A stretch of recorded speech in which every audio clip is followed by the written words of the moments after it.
Comment bien choisir son bachelor? Comment être sûr de ne pas se tromper? C'est une question que beaucoup se posent, et d'autant plus qu'aujourd'hui, toutes les écoles proposent des bachelors, et que le bachelor n'est pas un titre protégé, et que donc n'importe qui peut faire un bachelor. Comment choisir un bon bachelor, ou du moins un bachelor qui correspond à ses aspirations? Je vais essayer de vous donner 5 conseils. Premier conseil, bien éplucher le programme. Est-ce que vous souhaitez faire un bachelor spécialisé? Est-ce que vous souhaitez faire un bachelor généraliste? Quelles sont les options, les spécialisations que le bachelor propose en dernière année? Vous voulez faire une spécialisation RH? Vous voulez faire une spécialisation aéronautique? Vous voulez faire une spécialisation digitale? Eh bien, il y a des bachelors qui sont peut-être plus adaptés que d'autres parce qu'ils ont cette fameuse spécialisation en dernière année.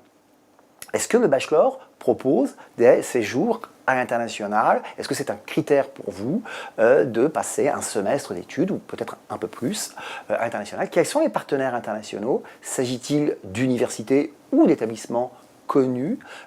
S'agit-il de destinations qui vous intéressent? L'école a-t-elle ou le bachelor a-t-il des partenariats avec des entreprises? Qui sont les enseignants? C'est un critère quand on regarde finalement la pédagogie, le programme. Est-ce qu'il s'agit d'enseignants qui peuvent être connus dans la région, qui sont connus professionnellement dans le domaine sur lequel ils vont enseigner? Quelle est la durée des stages? Est-ce que la durée des stages vous paraît intéressante? Est-ce que vous trouvez qu'il y a trop de stages? Est-ce que vous trouvez qu'il n'y en a pas assez? Donc voilà, ça c'est toute la partie qui va concerner vraiment le programme, la partie pédagogique qu'il faut évidemment étudier.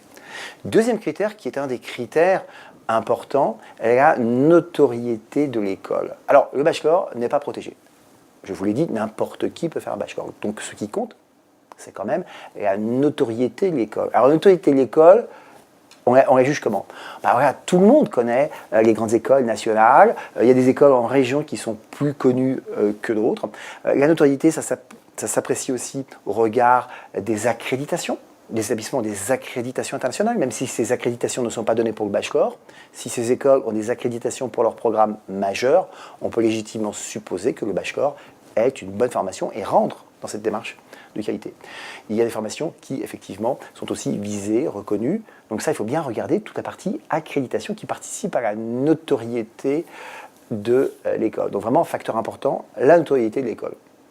Troisième conseil qui découle un petit peu du second, ne pas se fier au classement, et surtout à tous les classements du type le classement des bachelors. Il n'y a pas de classement sérieux en France des bachelors.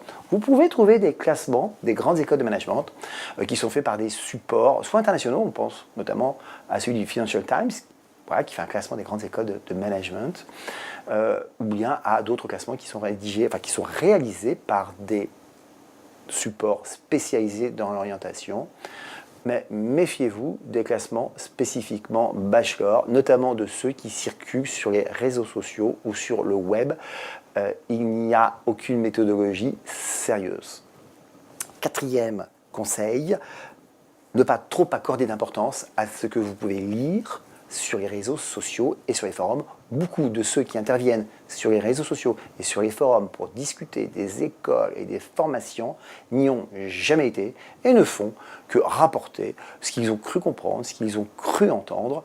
Donc, grande méfiance par rapport aux réseaux sociaux et notamment aux forums de discussion par rapport à toutes les critiques qui peuvent exister. Il faut prendre énormément de recul par rapport à cela. Cinquième et peut-être dernier conseil, regardez ce qui se passe après le bachelor. Quelles écoles les promos précédentes ont-elles intégrées? Puisque une très grande partie de ceux qui vont faire un bachelor vont poursuivre leurs études. Quel type d'école ont-ils intégré? Parce que lorsque vous faites un bachelor, il faut bien aussi vérifier le système d'équivalence. Après le bachelor, vous allez pouvoir postuler où? Dans quelles autres grandes écoles pouvez-vous postuler? C'est une des questions qu'il faudra poser. Et donc, si vous n'avez pas la réponse, regardez ce que sont devenues les promos précédentes. Si elles ont intégré des écoles, quel type d'écoles ont-elles intégré? Si elles ont intégré le monde du travail, quel type d'entreprise ont-elles intégré? Quel type de fonction ont-ils occupé? Ces renseignements peuvent se trouver souvent sur les sites des établissements et peuvent se trouver aussi lorsqu'on cherche un petit peu là sur les réseaux sociaux où on voit un petit peu le parcours des anciennes promos. Mais peut-être pour résumer, le critère le plus important, à part évidemment de bien décortiquer le programme et s'assurer qu'il correspond à vos aspirations, c'est la notoriété de l'école en faisant abstraction des classements.